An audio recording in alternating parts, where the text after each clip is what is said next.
Bom, pessoal, então a gente vai começar mais um seminário de FM003 e a gente tem a honra de receber o professor Maurício Urban Klein e ele vai contar um pouco, eu acredito, da sua trajetória, que é uma trajetória muito interessante, e vai falar para a gente sobre observações sobre o ensino de física, né?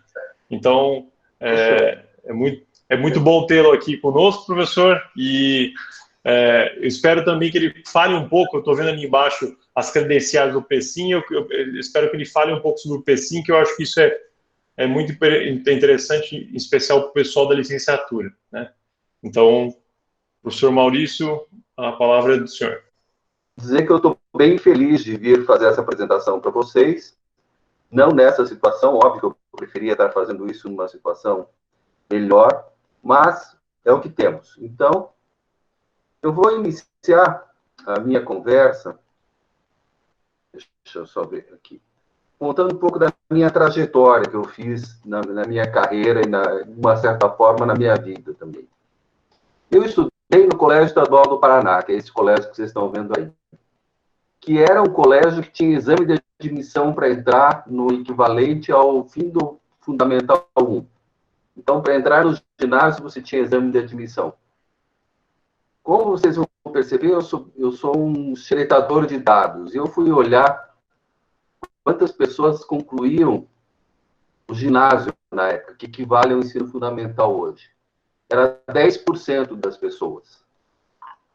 A gente não tem ideia do quanto é pequena a participação, como era pequena a participação das pessoas nessas questões de educação antigamente.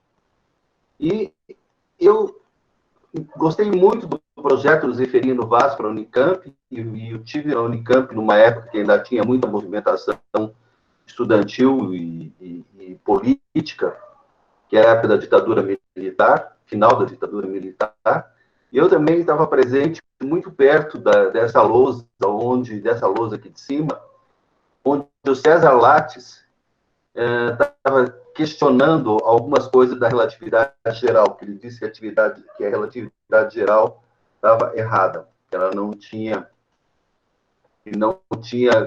que tinha problemas de incorreção. Mais tarde, isso foi demonstrado que era um problema de medida, que a relatividade continuava válida como continua até hoje. Eu fui fazer um mestrado em área de tecnologia de vácuo para trabalhar junto com produção de hidrogênio, isso para células combustíveis, que era na época era uma tentativa de se economizar energia, de produzir energia de hidrelétricas e depois guardar essa energia. Eu acabei trabalhando nisso alguns anos, depois que eu acabei meu mestrado, como técnico nessa área, e aí depois eu fui fazer doutorado mais tarde. Meu doutorado foi sobre auto-organização. Auto-organização é a capacidade de estruturas se organizarem. Isso que vocês estão vendo aqui é o deserto de Atacama, no Chile. Isso aqui é um padrão de auto-organização de sal. Vocês veem essas células hexagonais. E elas aparecem em um monte de outras situações da natureza. E hoje, quando eu estava fazendo arroz na quarentena, eu vi que no arroz também aparecem células de convecção. Mais tarde, depois de acabar o doutorado, fui fazer um pós-doc na Bélgica, trabalhando com modelamento por elementos finitos. Você corta as coisas em pedacinho, aplica as tensões, as forças e calcula o que vai acontecer. E aqui eu já começo com um quadro do Pollock. Vocês podem gostar ou não, mas ele custa fortunas hoje em dia para você ter um desses em museus, porque em casa eu acredito que poucas pessoas têm. E eu orientei um aluno num projeto de iniciação científica uma vez, que ele estava reproduzindo os movimentos do vento nas toalhas na tinta, para a tinta espalhar e ficar com as características parecidas com o Pollock. Essa ideia não é minha, é de um físico inglês, que ele fez doutorado em física e depois fez um mestrado em belas artes. E a tese do mestrado em belas artes dele foi exatamente essa discussão de que os trabalhos do Pollock relembravam os movimentos da natureza. Isso é só para pensar em coisas diferentes. Eu também trabalhei com microscopia de força atômica, que é uma técnica fantástica de física, de que você tem uma ponta muito pequena, que tem com poucos átomos, que varre a superfície, você quer mostrar, e traça um perfil tridimensional dessa superfície.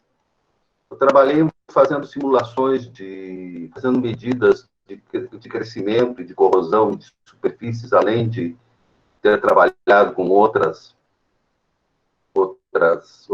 materiais. E eu esqueci só de comentar que essa parte de caos, eu trabalhei junto com o pessoal do Embraer, junto com algumas pessoas de hospitais, para fazer análise de salicilato no sangue, que entrava no regime fractal, e superfícies de diamante, que são ultraduras, processos corrosivos, e oscilações em processos de corrosão. Então, eu sempre tive uma carreira muito variada do ponto de vista do que trabalhar. E há uns 15 anos atrás, eu fui convidado para fazer o acompanhamento estatístico do vestibular da Unicamp, para trabalhar com pesquisa com os dados do vestibular.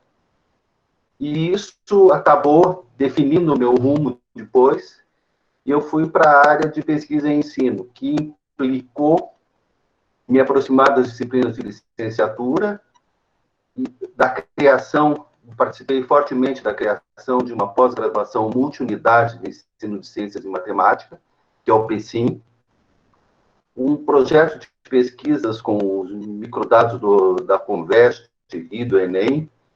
Também orientei alunos em vários níveis, em mestrado, doutorado, iniciação científica. Atualmente sou secretário para assuntos de ensino da Sociedade Brasileira de Física.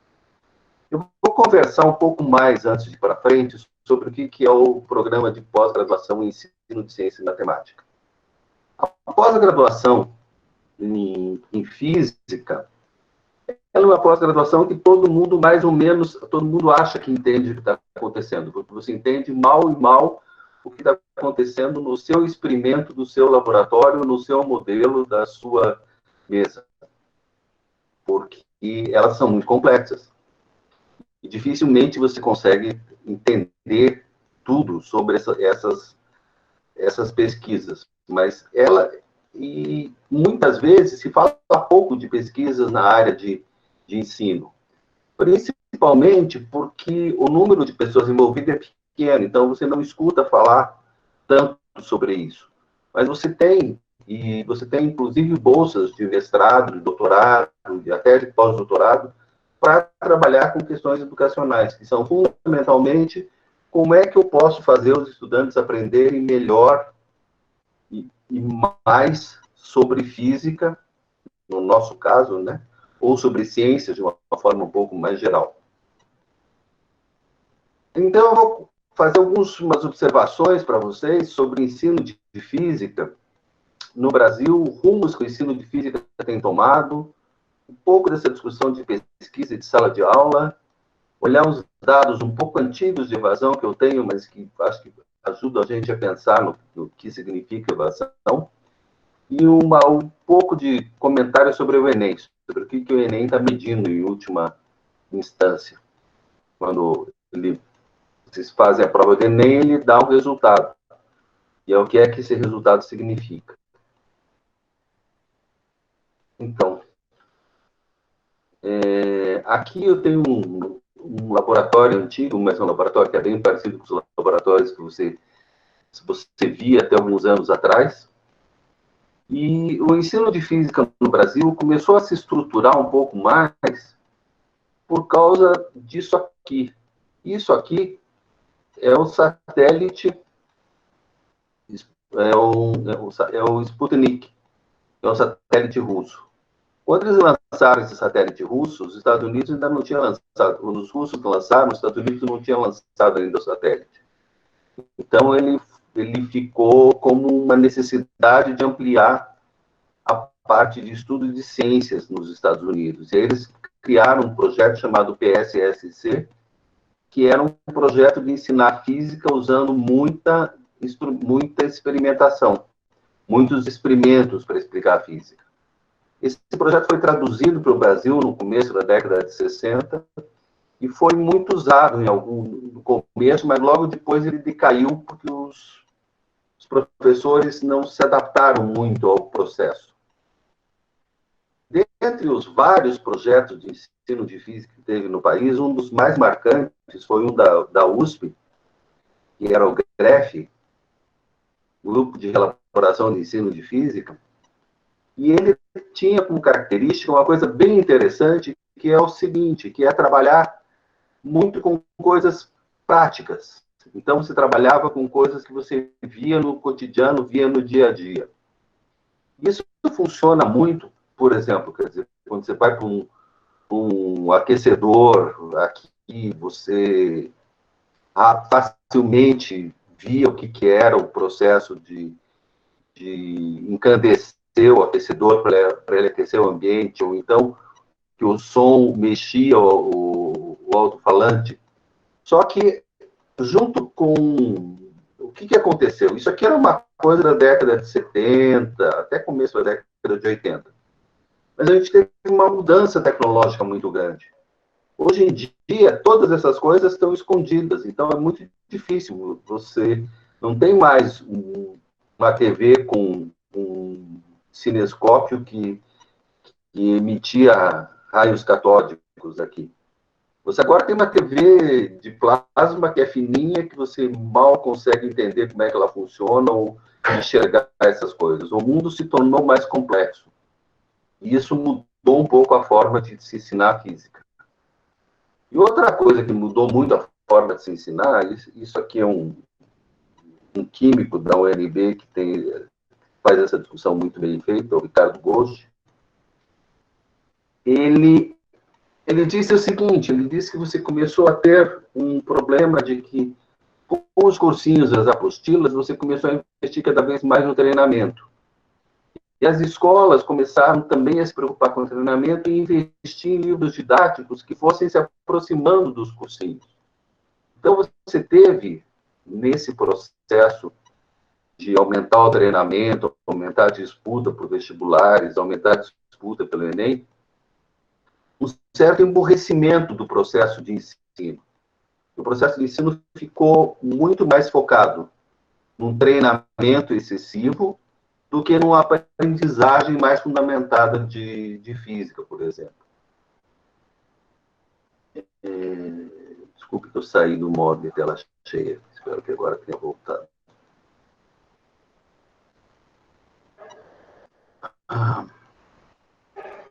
Só um minuto que eu perdi a tela aqui. Tá, tudo bem, voltando. Calma. Indo para o lado certo? Não. Acho que não. Acho que não. Tá, tudo bem, voltei, me achei aqui. Desculpe a confusão. Então, o que eu tenho aqui? De onde viemos e para onde vamos nessa questão de ensino? A gente tinha uma excelente qualidade de formação no início. Qual que é o problema? Era aquele que eu falei. Você tinha uma bela qualidade para 10% das pessoas. Você tinha poucos alunos atendidos. Você tinha bons projetos, como você tem hoje ainda, mas eles têm o problema de serem escaláveis. O que é um projeto escalável?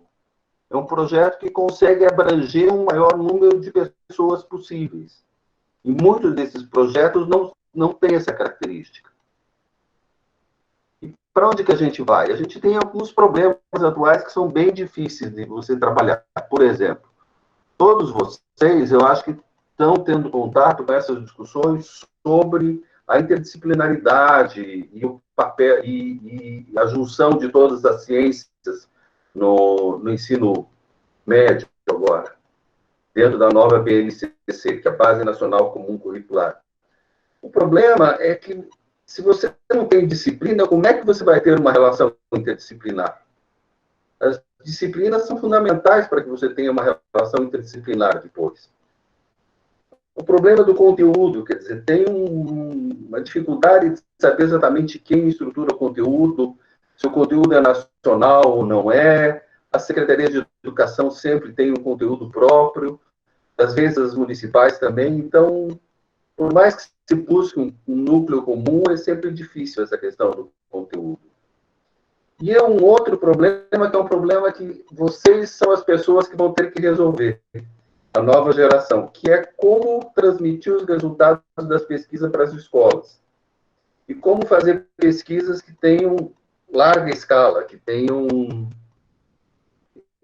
consigam atingir muitas pessoas. E para isso, o que mais a gente precisa são dos professores. Quer dizer, os professores são a parte fundamental disso. E se você não conseguir trabalhar e convencer os professores, nada disso vai funcionar.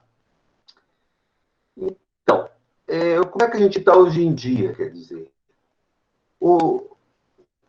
Aumentou muito o tipo de pesquisas que se faz em física, não só em física, mas em diversas áreas de ciência, na área de ensino. Não é só uma pesquisa de como se ensinar física, é muito mais uma visão meio de mundo, uma visão de se relacionar melhor com as outras áreas de conhecimento, de se aproximar de ciências humanas. E é um problema do multiculturalismo também, que é uma coisa muito difícil. Como é que você vai fazer para combater os fake news? Como é que você vai fazer para respeitar as diferentes formas de enxergar o mundo? Como é que você vai modificar as visões das pessoas? E esses são alguns dos desafios. E não foram resolvidas, e também as formas de resolver não chegaram na escola. Então, esse é um problema. Aqui é uma piadinha para vocês lembrarem da força um pouco. E aí, tem uma coisa que é muito comum em ciência, que é a concepção não científica. O que são concepções não científicas? São conhecimentos de senso comum que as pessoas utilizam para interpretar os fenômenos com que elas se deparam no dia a dia. Então, por exemplo, eu vou fazer força para empurrar uma mesa. Eu não estou preocupado com a força de atrito. Eu sei que tem que empurrar para fazer a mesa se deslocar. Eu estou com frio, se eu vou pegar um casaco para me esquentar. Eu não vou dizer que eu vou pegar um isolante térmico para não perder calor para o meio ambiente.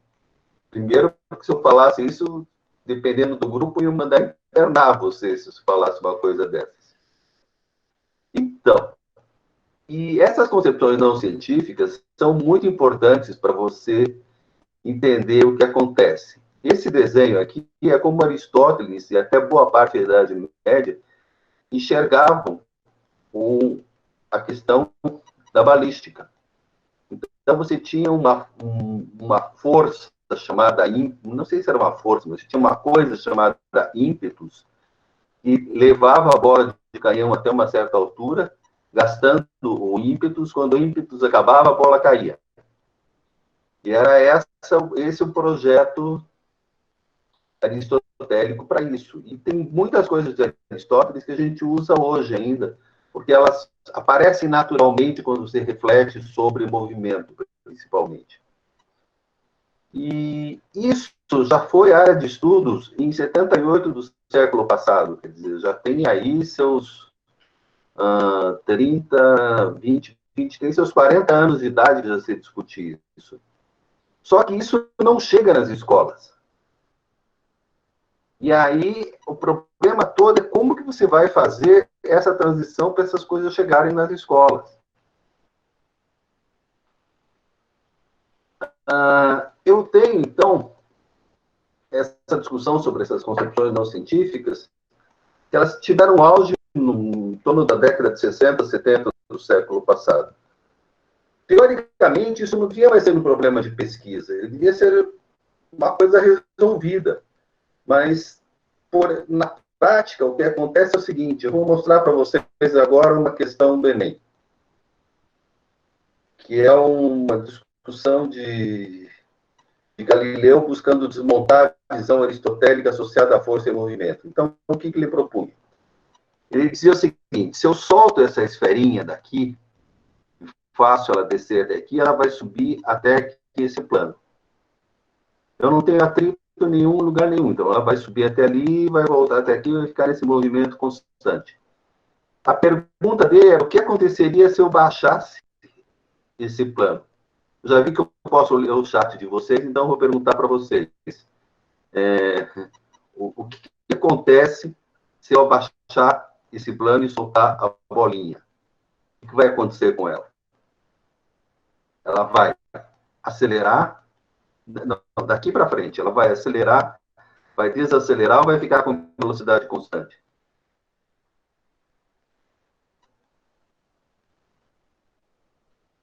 Isso aqui é baixado.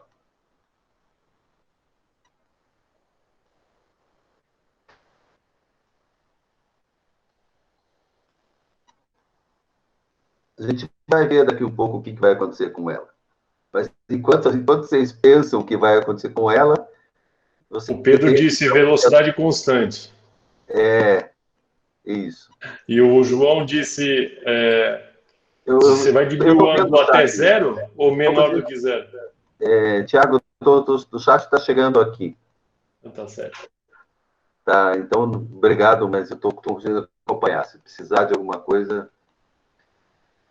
Então, isso aqui é uma discussão entre Aristóteles e Galileu, provavelmente, né? Quer dizer, que as forças são que mantêm as coisas em movimento e o outro discorda radicalmente, dizendo que as forças são o que faz algo parar ou mudar de direção. E a inércia que mantém as coisas em movimento. Na verdade, parece uma coisa simples, mas ela é bem complicada de saber, não é uma coisa tão trivial.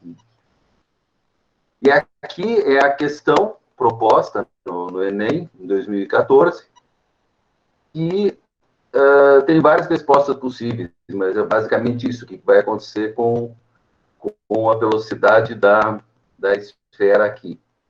Ela vai ficar constante, se ela vai diminuir gradativamente, aumentar gradativamente, e por que isso acontece? Então, eu tenho aqui as três... Isso aqui é uma forma de análise que eu faço dessas questões. Nesse eixo, eu tenho a escolha das alternativas. Então, qual é o percentual de pessoas cujos pais não têm nenhuma escolaridade que escolheram a alternativa C, ou a alternativa B, ou a alternativa A? A C é que a velocidade vai diminuindo, sem impulso para empurrá-la. Isso aqui é o que você enxerga no dia a dia. Isso aqui é uma concepção prévia que você tem, porque é o que você vê acontecer. A gente não consegue trabalhar com ausência de atrito no cérebro. Em geral, você se perde com isso.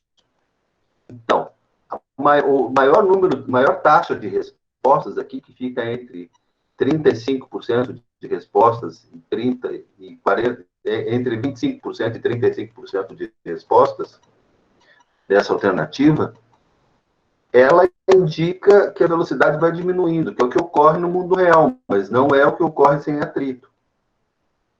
E aqui você tem que a velocidade fica constante, o que está certo, porém que o impulso da descida empurra a esfera. O que é um erro, né? Porque não tem nada empurrando a esfera. E aí a terceira alternativa correta, a alternativa A, tem menos de 20% de acerto aqui para quase todo mundo.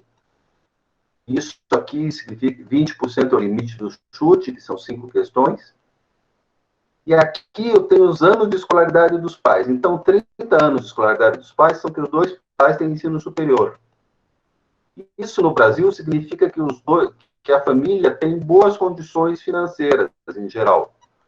Bem melhor do que quem tem menos anos de escolaridade. E ainda assim, os alunos não conseguem responder uma questão que é relativamente simples. Isso é bom para vocês pensarem, enquanto futuros professores de física. Por quê? Porque vocês sempre acham que as questões que os alunos... Uma questão simples vai ser fácil para todos os alunos resolverem. Questões muito simples se tornam muito difíceis quando são apresentadas para os alunos. Então, este é um ponto que é importante levar em conta. Para fechar esse tópico, o que eu preciso fazer? Eu tenho que aproximar as discussões das escolas e das faculdades, das universidades. Tem que ter uma maior sinergia nisso. E as universidades precisam muito aprender a respeitar as estruturas de código dos professores. E mais do que isso, eu reconheço o professor como um parceiro. Um parceiro no uso das novas ideias e mesmo no trabalho com as novas ideias. Isso são coisas fundamentais. Eu vou pegar um pouco de evasão agora, discutir um pouquinho de evasão. O que é evasão? Evasão é o número de pessoas que entram e não se forma num curso. Então, eu sinto muito, eu peguei só alguns anos mais antigos que eu tinha, com a corona, eu não consegui pegar mais dados mais recentes. Eu estou trancado em casa eu não consigo acessar tudo que eu acesso na Unicamp. E a minha máquina em casa é pior também. E aí, o que eu tenho aqui, fundamentalmente? Eu tenho o número de ingressantes aqui no bacharelado em física, que fica em torno de 1.400, 1.500 pessoas, e o número de formados. Vejam aqui, entre 400 e 300. Então, eu tenho o quê? Eu tenho pessoas que evadem, que caem fora daqui. Eu tenho a mesma coisa para licenciatura. Eu tenho aqui 5, 6 mil ingressantes de licenciatura e 1.000 formados. Então, aqui eu caio para 1/6, mais ou menos, do que eu tinha de alunos. O que são taxas de evasão bastante altas, se você for pensar. Aqui são os números de matriculados, que na verdade, são todos que estão matriculados no primeiro, segundo, terceiro, quarto, quinto, sexto ano.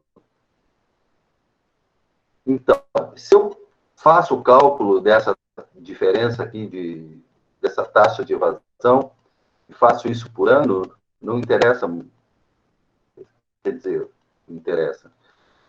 Eu tenho mais ou menos aqui, se vocês olharem, dá 1/3, que, enfim, fazendo a conta da evasão, tem vários modelos de evasão, esse aqui é um deles. O que eu fiz? Eu fiz a conta e calculei a média da evasão. Então, em medicina, 3% evade. Engenharia química, 15% evade. Arquitetura, 19%. Professor de química, 24%. Professor de física, 31%. Então, eu vou esperar 3 respostas do chat para trocar. Por que vocês acham que o professor de física tem uma taxa de evasão tão alta? Mais alta que o professor de química? Só os professores aqui, e mais alta que essas outras. Por que ela é tão alta?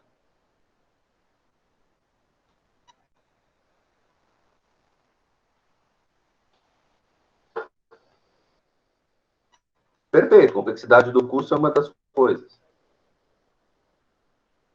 Da dificuldade, está certo. Falta de estrutura dos alunos, também está certo. Todas essas coisas são possíveis. O ensino de física não é tão simples, é verdade. Ele é bem mais complicado do que parece. Não é nada simples. Então,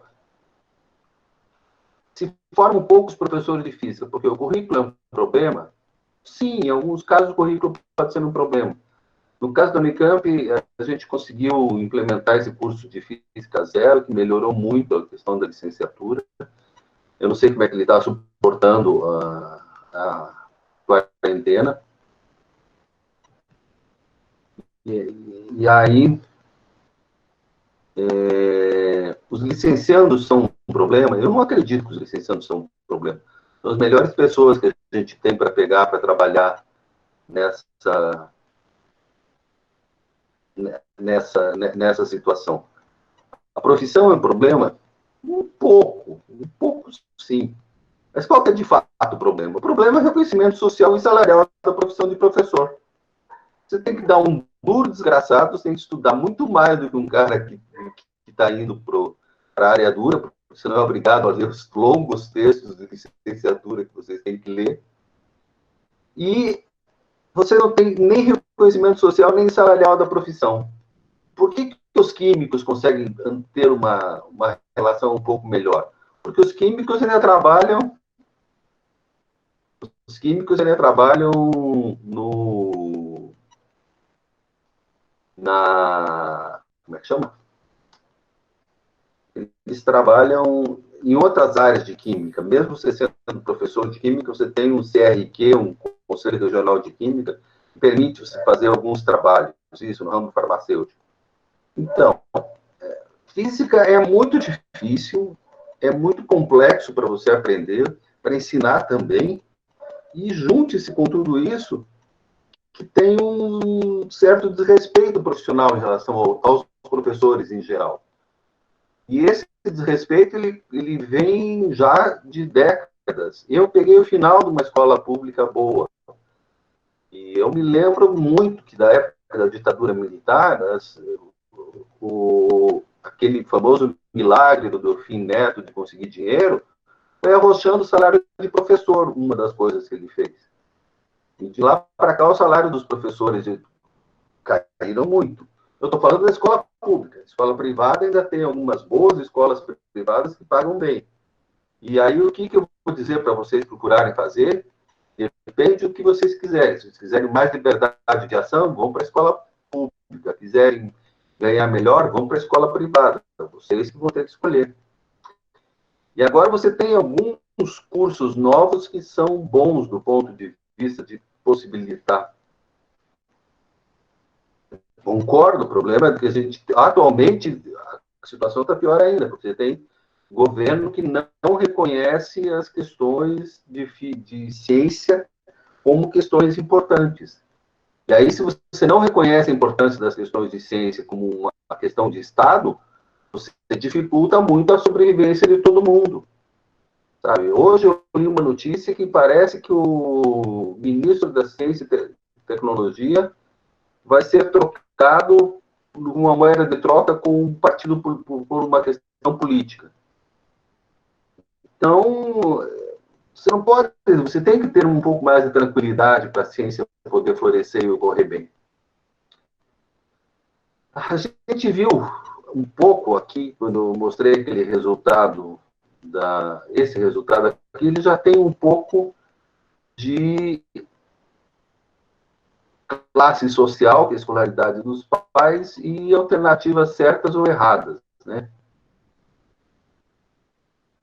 Deveria tornar, Matheus. Matheus está perguntando se a falta de professor não torna, não aumenta a busca por professores. Sim, você aumenta a busca por professores, mas o problema é que nem todos eles conseguem dar conta de ir para a rede pública, porque a rede pública paga pouco, e muitos, por exemplo, muitos dos formados na Unicamp vão para a rede particular, paga melhor. Então, como a rede particular também tem um número de escolas mais reduzido, e, veja bem, você tem uma série de escolas particulares que pagam praticamente a mesma coisa que uma escola de tempo integral do Estado. Então, na faixa de 4 mil e poucos reais. Então, tem que ver, assim, essa questão salarial e a questão do que você vai fazer, do que você está com vontade de fazer. E agora, lembre-se do seguinte, quer dizer, que você também tem a opção de pós-graduação nas áreas de ensino, e essa pós-graduação tem bolsas, que não são lá grande coisa, mas você tem dinheiro que você pode se manter para trabalhar. Então, agora eu quero discutir com vocês um pouco como é que o status social impacta em nota. Isso aqui é a prova de ciências da natureza, que é física, química e matemática. Desculpe. Física, química e biologia. Isso aqui é nota na prova do Enem. Eu não falei desses dados, mas esses dados que eu estou mostrando para vocês são todos de milhões de pessoas. De 4, 5, 7 milhões de pessoas, depende do ano. Então, aqui em 2017, eu tenho o quê? Eu tenho que a nota média da prova é 500 pontos. Então, a média da prova está aqui. Como é que a média não está aqui no meio? É porque isso aqui é só o valor médio da prova, não o número de alunos que está em cada faixa. Aqui eu tenho um grande pico, onde estão todos os alunos e cai o índice socioeconômico e cai a nota também. Mas vejam, então, a nota média está aqui. Quando eu aumento o meu índice socioeconômico, quando eu aumento a renda familiar, quando eu aumento a escolaridade familiar, eu vou aumentando fortemente a nota que eles obtêm. O que é isso? A nota do Enem, ela tem 500 pontos, que é média, e 100 pontos, que é um desvio padrão. Um desvio padrão, vocês lembram da curva gaussiana, que vocês devem ter visto alguma vez? E um desvio padrão é aqui, a metade da curva, você cai uma quantidade enorme de pontos. E o índice socioeconômico que eu usei aqui é o mais clássico que tem no mundo, que pega os anos de escolaridade dos pais, e pega a ocupação dos pais, a renda familiar, e faz uma média desses 3 itens normalizados. E aí vocês enxergam aqui que é o seguinte, quer dizer, se eu traçar uma reta aqui, pensando no laboratório de física 1, se eu traçar uma reta aqui, eu vou ter uma correlação altíssima. Eu quase não preciso fazer a prova de ciência da natureza. Se eu pegasse o socioeconômico, eu não ia errar muito na classificação. Isso é uma coisa trágica. Porque a gente tem um processo de exclusão de pessoas. E aí, essa seleção socioeconômica, ela é muito difícil. Porque, na verdade, para você ter uma boa qualidade profissional e um bom desempenho profissional, você precisa ter capacidade de se apropriar das informações que chegam para você, por leitura, por prática, por observação, por atividade, por conhecimento, interesse pelo mundo. E isso é uma coisa sofisticada. Para ter esses padrões aí que a gente está discutindo, você precisa ter também muito tempo e muito dinheiro. Então, agora eu vou para uma outra parte onde eu faço um trocadilho com formação em computadores. Vem de um artigo que eu deixo aí se alguém quiser ver depois. Quando eu tinha esses computadores dessa forma aqui na década de 50, que era uma coisa muito, muito especialista e muito difícil de usar, a definição de ensino na época consistia em organizar o conhecimento em algum padrão, em apresentar os fatos e generalizações de uma forma clara e de fácil compreensão, de testes para determinar a quantidade de informação adquiridas e de marcar as conquistas do aluno. Quer dizer, é uma coisa muito tradicional e muito focada no aluno organizar o conhecimento. E uma certa facilidade de compreensão por parte dos alunos. Então, eu tenho um conteúdo curricular que conversa com o aluno, passando pelo professor, mas não tem uma interação grande naquela frase que eu li entre o professor e o aluno. O currículo era uma coisa, nessa época, muito mais focado em uma absorção direta pelo aluno, não uma troca, não uma transferência. Isso aqui já é uma coisa mais década de 70, alguns de vocês devem ter visto computadores parecidos com esse. 70 não, desculpe, acho que isso aqui já é 90. É 90 fica melhor. E ensinar de uma maneira metódica elimina as experiências do aprendiz ou aprendizado do aprendiz. Ou seja, não é bom você ter uma maneira metódica de ensinar. Você tem que deixar a pessoa, o aprendiz, que é o aluno, ele tem que ter experiências próprias, ele tem que correr os riscos, ele tem que encontrar coisas diferentes. O aprendizado dele tem que ser ativo. Se você ensinar de maneira metódica, eliminando todas as experiências, ele não vai aprender quase nada. Ele tem que correr o risco, ele tem que ter uma outra visão do aprendizado. E isso faz com que ele tenha uma interação mais forte com o professor, que não tinha antes. O professor e o conteúdo curricular também passam a se relacionar mais. E essa relação do professor com o aluno se torna mais forte. Mas ainda é uma relação que tem uma certa imposição, que você elimina as experiências, você não está mais ensinando tão metodicamente, tão baseado só no conteúdo curricular, ele também é baseado no conteúdo curricular, mas tem a mediação do professor, é uma outra estrutura, uma estrutura bem mais perto do que vocês estudaram. E tem uma aprendizagem que ocorre no sistema e não apenas no aluno, que é a coisa atual, que é você ter todo mundo plugado num telefone celular. E o aluno, o conteúdo curricular e o professor, todos eles fazem parte da aprendizagem. A aprendizagem passa a ocorrer no sistema, não passa a ocorrer só no conteúdo. Então, isso muda a forma de se relacionar. Muda a importância que as coisas têm. A avaliação passa a ser menos importante aqui. Enquanto a avaliação era muito importante, quando você passava toda a carga para os alunos. E aí, onde estamos, onde deveríamos estar? Isso aqui são as salas de aula do MIT. Que você tem computadores nas mesas para os alunos sentar, eles sentam em grupo e trabalham em grupo. Ah, gente, não tem nada parecido com... isso aqui são data shows que eles usam, não só para ver as suas... Eu preciso voltar nessa... Depois eu volto nessa pergunta para pensar, para responder. Agora eu não sei responder. Aqui, então, o que eu teria? Eu teria os grupos de trabalho, que podem usar isso aqui para fazer as suas discussões ou para interagir com os demais grupos, esses painéis de projeção que você tem em volta da sala inteira, e o trabalho em equipe. A gente tem isso na Universidade Federal do Sul da Bahia, num projeto do Naumberto de Almeida, que foi o reitor dela durante uma certa época. Ele trabalha com as escolas da região, que são muito pobres, e não tinha universidade para falar lá.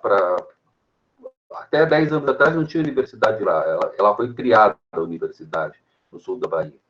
E para conseguir ser mais rentável, economicamente falando, isso aqui é uma das salas, mas tem várias salas dessas, nas salas de aula, nas escolas, que se comunicam através de câmeras. Então, eu tenho 4 ou 5 escolas que têm aula ao mesmo tempo com os professores numa central. Esse é o Naumar. Eles ficam num grupo central e interagindo com as diversas salas de aula, tudo para o sistema computacional. Isso custa muito menos e é mais eficiente do que você ter aulas normais. Eles aprenderam isso antes da pandemia. Quem sabe isso seja a única coisa boa que a pandemia traga. Uma reflexão melhor sobre outras formas de aprender. E aqui você tem uma interação, porque eles estão em cidades diferentes aqui. Eu estou ministrando uma disciplina no PECIM, que é uma disciplina conjugada com 2 universidades do Rio Grande do Norte. A de Mossoró e a de Pau dos Arcos. E aí, eu estou trabalhando com as duas, em EAD, né? E aqui um Drops, que era uma antiga bala que você tinha, que vinha em pedacinhos. E aí, a primeira coisa que eu queria conversar com vocês é o seguinte. Até 5 anos atrás, até 10 anos atrás, quando se queria representar o mar, a melhor forma de representar era um copo de água salgada. Isso é o que você conseguia fazer com estatística. A estatística permite você descrever o mar como um copo de água salgada. É isso que ela faz. Quando eu vou para o Big Data, quando eu vou para os grandes bancos de dados, o que eu passo a ver? Eu passo a ver que tem 50 peixes desse, 49 conchas desse tipo e 8 lagostas que ocupam um espaço no oceano. E esse Big Data é uma coisa impressionante, porque o que acontece com ele? Vocês veem ele aonde? no iFood, na Amazon, nos outros lugares que vocês compram qualquer coisa, você tem sempre uma... Eles sabem o que você está consumindo, eles sabem o que você gosta de ler, eles sabem o que você gosta de fazer, eles vão fazendo interações com isso. Ao mesmo tempo, esse Big Data é o que me permite fazer aquelas análises desse tipo, de enxergar o que as pessoas acertam ou erram numa questão de física em função de outros dados. Então, isso começa a mudar a forma de você pensar em ensino e educação. Você tem que pensar junto com isso aqui, quer dizer, que você, não adianta você tratar tudo de uma forma homogênea. Você tem que tratar à la carte. Cada pessoa vai precisar ter atenções diferenciadas.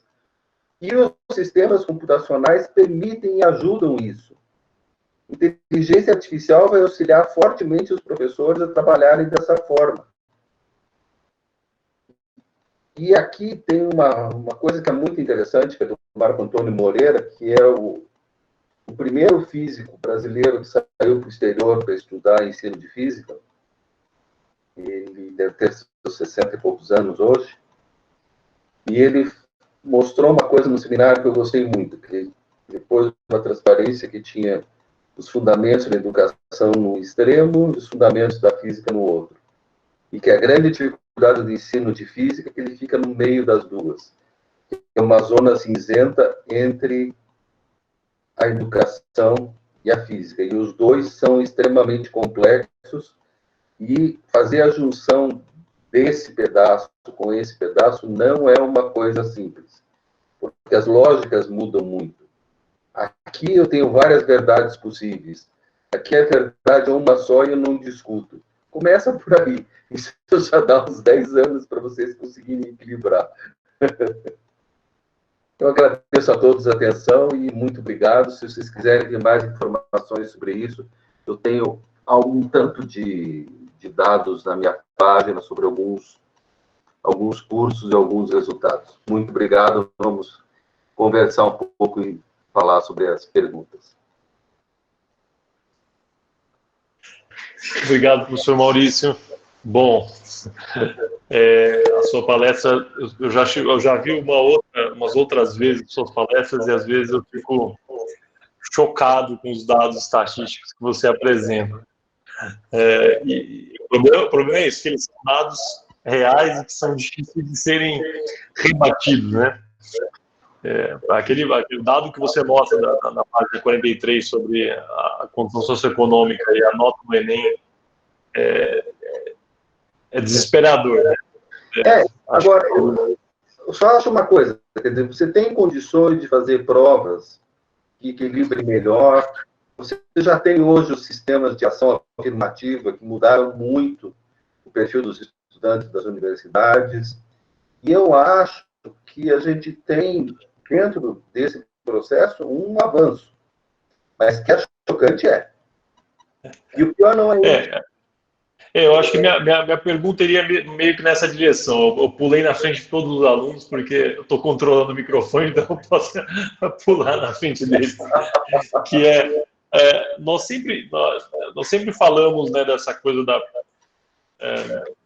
de, olha, quem entra na universidade ou quem passa numa prova é porque teve um mérito maior do que os outros, né? Essa ideia da meritocracia, né? E isso é sempre verdade se a sua população inicial ela é homogênea, né? Como é que você consegue avaliar ou incluir essas outras pessoas que não tiveram um background igual, né? Olha, qual é a solução no médio prazo que você enxerga para isso? Tem um ponto só que eu gostaria de levantar, que é o seguinte. Não necessariamente você ter nascido com melhores condições econômicas te conduz a uma melhor formação. Porque a formação, inclusive esse modelo não é meu, é do Bourdieu, de um sociólogo francês, a formação depende muito do teu esforço. você nasceu com algumas condições de contorno bem dadas e se esforçar, você vai conseguir muito adiante. O fato só de você nascer numa condição dessa não garante que você vai conseguir avançar. Agora, eu acho assim, eu acho que enquanto você não aumentar a igualdade, você não vai resolver esses problemas. E a forma mais simples de aumentar a igualdade é aumentar o perfil educacional. E a gente tem aumentado, a gente melhorou muito. Quando eu digo que os meus colegas que se formavam no ginásio, que hoje equivale a fundamental, era 10% da população, e eu encontrei colega meu de ginásio que foi trabalhar como motorista de ônibus depois, era uma coisa muito diferente. Hoje em dia você tem uma parcela enorme da população que acaba o fundamental. E eu acho assim, acho que as pessoas estão começando a aprender mais a valorizar a educação. Tanto é que ela está em discussões políticas, todo governo fala de educação, você tem ministros de educação com muita importância.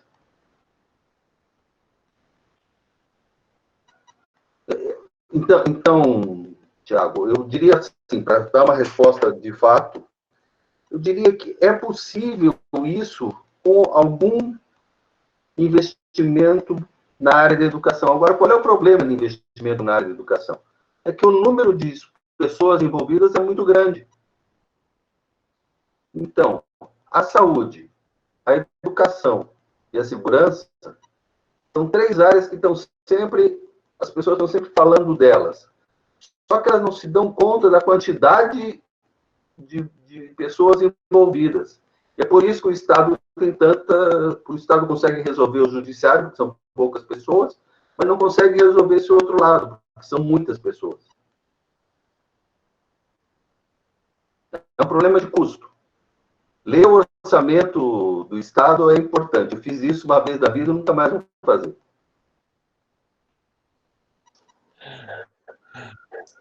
Bom, alguém mais tem uma pergunta?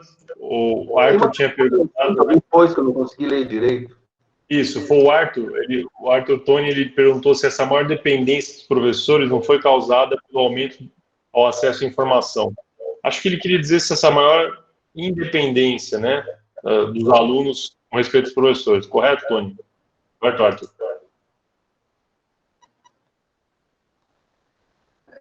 Eu não sei, eu acho assim, acho que você ter mais informações. Eu acho absurdo você não usar celular em sala de aula hoje, para fazer prova e para tudo. As minhas. Porque o problema é o seguinte, Pedro, o que você quer que um aluno hoje em dia faça? O que tem que fazer uma pessoa no século XXI? A pessoa no século XXI ela tem que interagir com os outros. Ela tem que trabalhar em equipe, ela tem que se relacionar, ela tem que ser rápida para trocar de ideia. E isso você consegue muito mais em processos interativos. Então, a minha disciplina, tá certo? Uma disciplina de metodologia de ensino, então, é para aprender a dar aula, eu avalio as aulas dos alunos e tem alguns testes para saber se eles compreenderam ou não o que está sendo discutido. Os testes são com consulta, inclusive eu estou fazendo os testes online, eu dou 24 horas para eles resolverem e digo, ó, podem discutir com os colegas, mas façam a versão final de vocês. E nem por isso eles vão absurdamente bem ou absurdamente mal. Tem gente que vai melhor, tem gente que vai pior. Tem gente que entende mais o que está discutindo e gente que entende menos. E eu acho assim, eu acho que ter mais informação, óbvio que modifica a relação com o professor. Só que o que acontece é que a gente não sabe usar a informação hoje. Por exemplo, eu tive que aprender a fazer algumas integrais, porque se eu estivesse calculando na minha sala e não tivesse o resultado, eu tinha que ir até a biblioteca e ia perder quase meia hora entre ir, achar o livro, pegar o resultado e voltar para a sala. Hoje, eu abro o celular e pego a resposta. Em segundos. Então, Isso não tem que ser incorporado no cotidiano? Eu acho que tem. Agora, como você vai incorporar isso no cotidiano? De que forma? Esse é um problema difícil, porque você tem que romper com preconceitos e tem que tornar possível alguns processos de classificação ou de avaliação. Então, isso não é uma coisa fácil de ser feita, mas que caminha-se para coisas desse tipo. Se caminha. Porque imagina só, é muito diferente. Eu tinha que saber decorar algumas coisas, porque senão eu ia passar o dia caçando os resultados. Vocês não precisam fazer isso. Não sei se eu respondi um pouco da pergunta.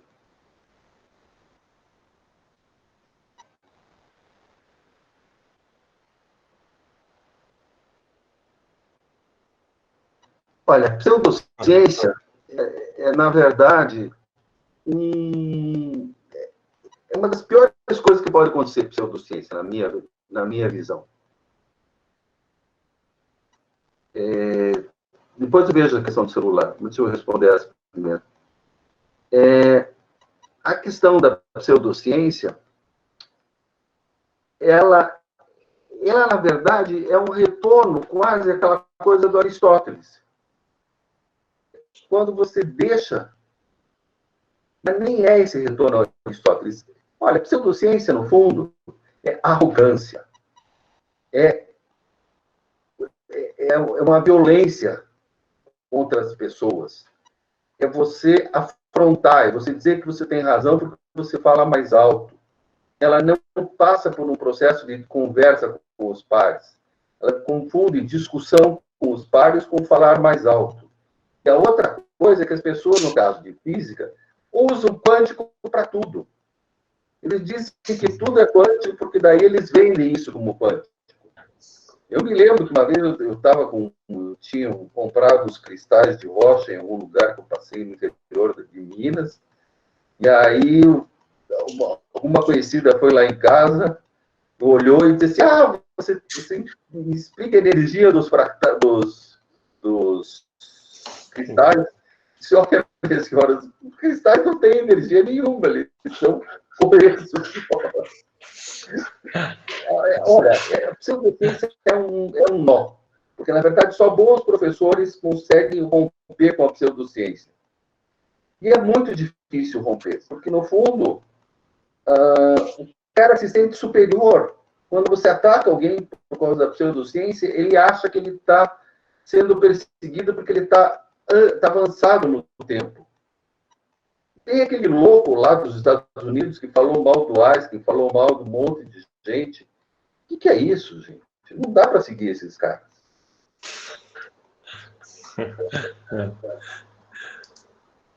Pseudociência não tem conversa com pseudociência. Tem outras duas perguntas aqui. Talvez eu só vou ler a pergunta, Maurício, só para ficar registrado, porque no vídeo não aparece o chat. Só para que fique claro a pergunta antes da sua resposta. Então, o Leonardo perguntou, né, sobre um problema que ele viu no ensino médio, no quesito de usar celular em sala de aula, e que infelizmente o pessoal usava para outros fins, como redes sociais, etc. Né? E teria como resolver esse problema? Existe uma maneira de resolver esse problema? Né? Sua opinião sobre isso? Tem. Você tem que dar para eles uma tarefa específica. Achem isso no celular. Está andando pela sala. O cara está fazendo outra coisa e diz, não foi isso que eu mandei você fazer. Eu mandei você procurar quanto era o valor do coeficiente de atrito do pneu com asfalto. Do mesmo jeito que hoje, você não sabe se alguém está olhando para você ou está dormindo. Esse problema sempre tem. E os professores sabem quando estão sendo enrolados. Você pode não saber isso no primeiro ano que você dá aula, mas no segundo e terceiro ano você já conhece todas as mães. Requer atitude, requer trabalho. Isso é bem verdade. Isso é bem verdade mesmo. O Pedro também pergunta se o prazo da realização das atividades de ensino prejudica o ensino de física, né? Ele comenta assim, se fosse fazer uma prova com um determinado assunto, né? E mesmo alguns alunos não terem entendido o assunto, se o professor dá continuidade à grade curricular, pois ele acredita que assim é melhor do que voltar atrás e explicar novamente, voltar atrás, né? Se há como aprimorar esse método, né? Veja, E o que mais? todos os métodos que tem, todos os métodos são possíveis de serem aprimorados, isso é princípio. Mas eu acho que o que acontece é assim, você tem que trabalhar cada vez mais por projetos. O problema é criar um conjunto de projetos que seja suficientemente bom para que diferentes pessoas possam usar. Mas eu acho assim, acho que é o seguinte, acho que esse jeito de dar aula, o que se considera uma boa aula, às vezes, que é uma exposição de giz e lousa bem feita, não sei o quê, tem seu valor. Isso não vai perder o valor nunca. Mas isso tem que ser combinado com coisas modernas. O que são coisas modernas? São você criar situações onde as pessoas precisam de interação, onde elas precisam pensar, onde elas precisam trabalhar sobre um problema. E aí não tem nada, e as pessoas gostam de serem desafiadas. Senão não tinha tanta gente fazendo Olimpíada de tudo que é coisa. Elas estão fazendo porque elas são desafiadas, e elas gostam do desafio. Tinha uma outra pergunta, Thiago, que caiu. Sim, tem. O Matheus acabou de perguntar se você acredita que os experimentos, né, ajudam na fixação do conteúdo para os alunos. Sendo bem feito, eu concordo muito. Agora, mandar o sujeito medir a aceleração da gravidade no laboratório, onde ele sabe que tem que dar 9,8, onde a medida é toda cheia de precisão, aí eu não sei se serve para alguma coisa. Agora, a grande coisa é quando você consegue um experimento que não dá para explicar facilmente. Por exemplo, eletrostática é genial quando você não está com chuva, né? Você faz aquela coisa de colocar 2 balões carregados e aí eles se separam num certo ângulo e você mede o ângulo e quer saber estimar a carga que você tem nos balões. Ou, por exemplo, você tem aquela coisa das latinhas em cima da mesa que giram para um lado, giram para o outro, conforme você aproxima ou afasta diferentes materiais das latinhas. Então, eu acho que experimentação bem feita é uma das coisas mais fantásticas que tem. Agora, ela tem que ser muito treinada antes. Porque se alguma coisa vai dar errado, lei de Murphy, se tem alguma coisa para dar errado, ela vai dar errado quando estiver apresentando na sala de aula. É muito difícil fazer experimentação em sala de aula por causa disso.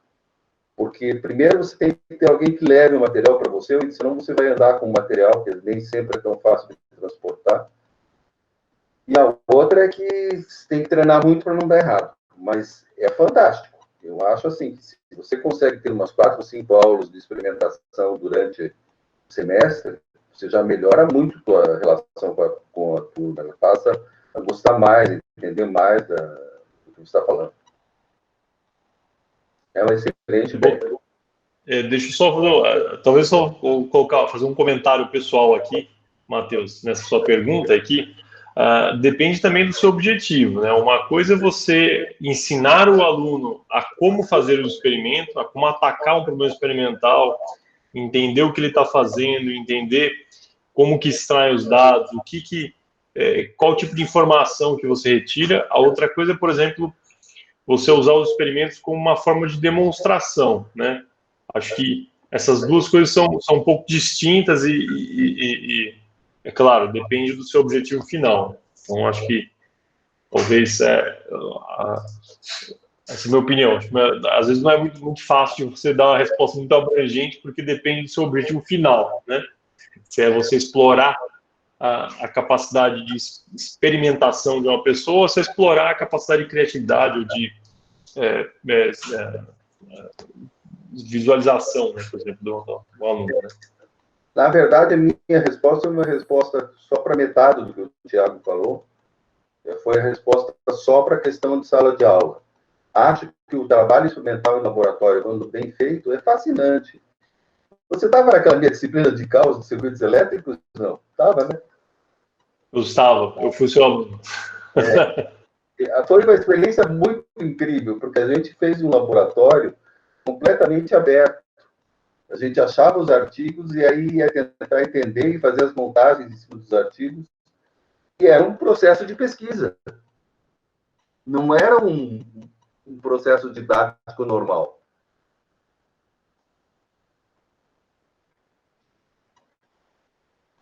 Bom, ele comentou então, né, o Matheus aqui, né? Sim, pensou no sentido de fazer demonstração de uma teoria para fixar a mesma, né? E também pensei no fato dos experimentos despertar interesse no aluno. Mas, Sim. Matheus, eu acho que mais do que fixar a teoria, é criar criar uma sensação de desagrado por parte dos alunos. Eles têm que olhar para o experimento, desse experimento de demonstração, eles têm que tirar o chão do sujeito. Tem que ter um resultado inesperado. E nem jogar o balão de gás do oxigênio líquido, que ele vai encolhendo. Ninguém espera. Essas coisas inesperadas são o que fazem você pensar em ciência, pensar em método científico, pensar que o mundo não é tão simples quanto você imagina.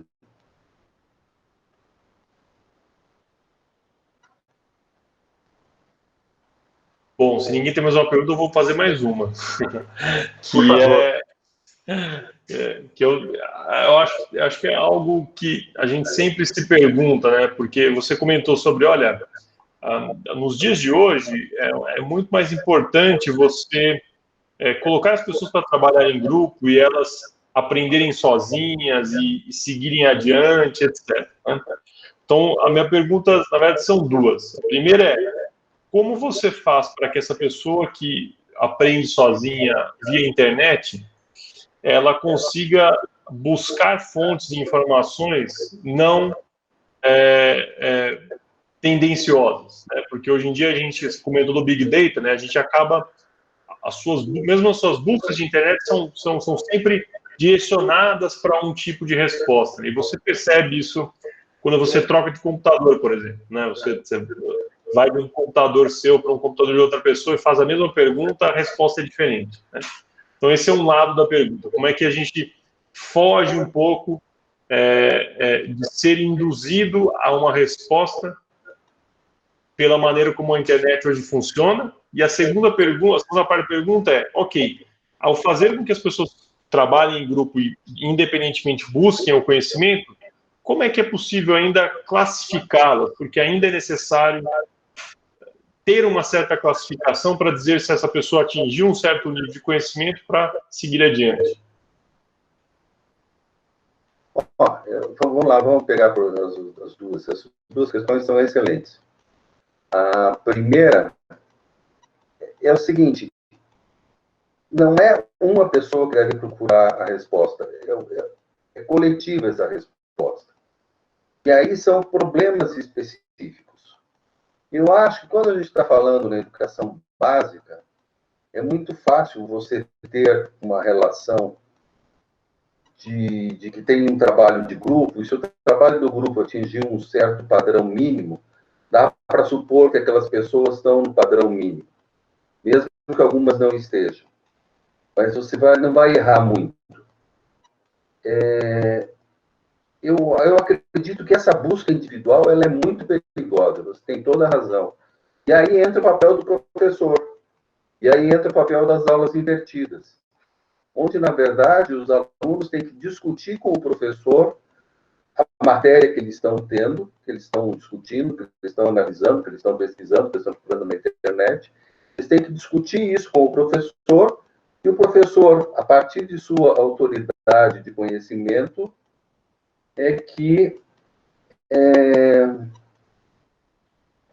vai a partir dessa discussão com alguém que tem reconhecido saber na área, você consegue aprimorar as referências, aprimorar as discussões, aprimorar os conceitos. Então, o papel do professor é cada vez mais fundamental. e cada vez mais difícil de ser realizado, porque ele não está mais discutindo o livro-texto. Ele está discutindo a resolução de um problema que pode ultrapassar ou não o livro-texto. Então, essa questão do teu aprendizado solitário, ele não existe. O aprendizado é referenciado no professor. Você faz as buscas, você faz o trabalho coletivo, mas a discussão é com o professor. É um seminário, é uma apresentação, é uma conversa. Agora, como é que você vai dar nota para isso? A nota vai ter que ser um pouco mais subjetiva. Tem uma parte da nota que é subjetiva, uma parte que é objetiva, que são os portfólios, que são os relatórios, que são os projetos.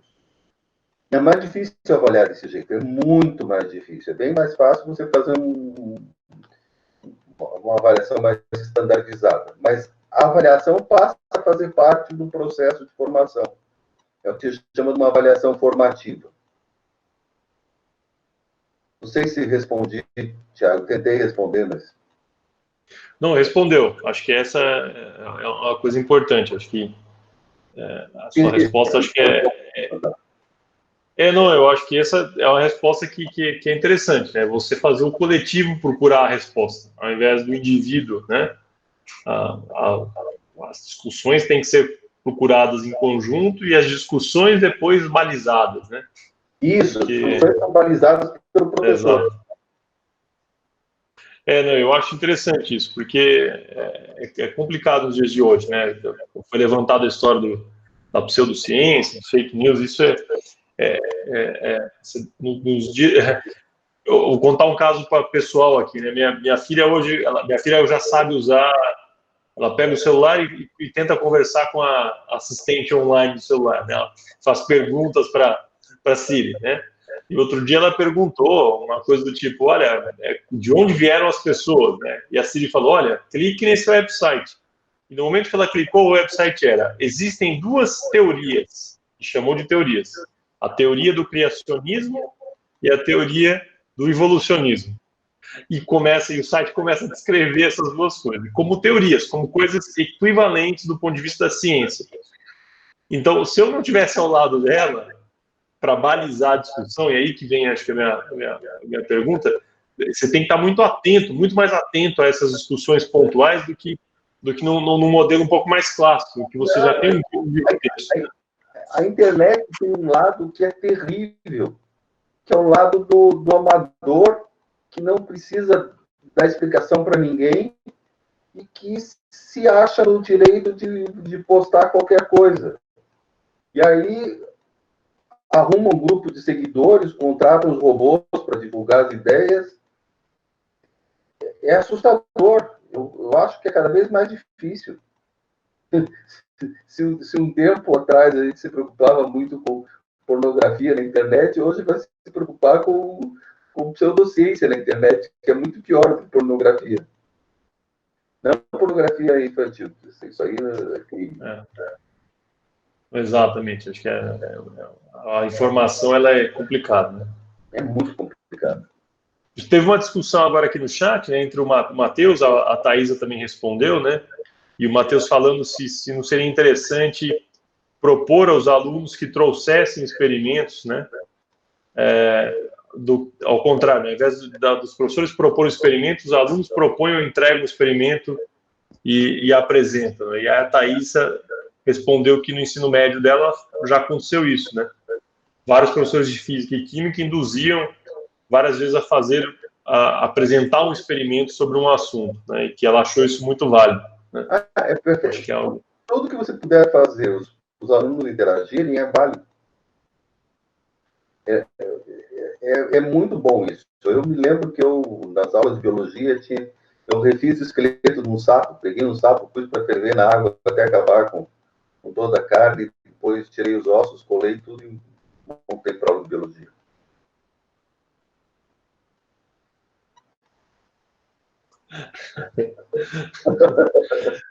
Essa foi boa. Essa foi esse sapo, né? Com certeza.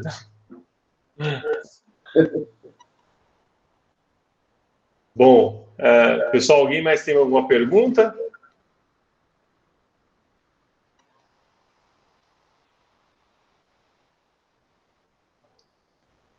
Não? Bom, se não tem mais nenhuma pergunta, uma discussão, então a gente vai agradecer aqui, professor Maurício. Maurício, muito obrigado, eu acho muito interessante você sempre. Esperava mais ou menos. Não, sim, eu acho que é muito interessante porque eu acho que instiga um pouco essas discussões, que são discussões que mais e mais no dia a dia são cada vez mais importantes e são cada vez mais presentes na sala de aula, em especial para o pessoal do noturno, né, que é ligado à licenciatura, é diretamente ligado à licenciatura. Eu acho que isso é sempre importante ter essa reflexão de como dar aula, o que buscar, e até buscar os dados de como dar aula. Acho que isso é uma coisa que eu sempre achei muito bom da maneira como você apresenta, porque é sempre embasado em dados científicos, tá certo? Você faz observações e faz medições, e a partir daí retira novas formas e caminhos de se fazer tanto ensino quanto testes de ensino, né? Então, acho que é muito bom, acho que é muito legal disso acontecer. Só para finalizar, eu acho que seria uma coisa importante para vocês, é que não tem praticamente ninguém trabalhando tem muito pouca gente trabalhando com dados educacionais. E os físicos têm uma grande capacidade de fazer modelagem e trabalhar com grandes bancos de dados. Então, vocês são possíveis usuários desse tipo de técnica no futuro.